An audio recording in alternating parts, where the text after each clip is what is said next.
Il vincolo di non edificabilità da parte della soprintendenza intorno al Castello del Cataio, che significa lo stop al centro commerciale a Due Carrare, non è solo la vittoria di una mobilitazione popolare che ha sempre visto i nostri telegiornali in prima fila al fianco dei cittadini e delle loro rivendicazioni, mantenendo i riflettori sempre accesi sul problema e raccontando e sostenendo le richieste di un intero territorio. Smaltiti i festeggiamenti che hanno sciolto la tensione di questi mesi, infatti, alla soddisfazione per il parere della soprintendenza si aggiunge la riflessione di un pronunciamento che fissa un principio importante anche per il futuro. Il principio secondo cui viene individuato in questa area un'area particolarmente fragile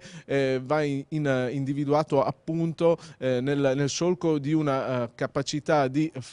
portare avanti uno sviluppo sostenibile del nostro territorio. A Padova la polemica, ad esempio, è rovente per il robusto ampliamento del centro commerciale di Via San Marco. Serve una profonda riflessione sul tipo di commercio che noi immaginiamo per i prossimi anni, perché mi risulta che chi è partito prima di noi, vedi gli Stati Uniti o la Francia, oggi stia facendo una profonda riflessione su quel tipo di infrastrutture. Cioè non vorrei che fra 10, 15, 20 anni ci ritrovassimo con delle cattedrali nel deserto impossibili da gestire.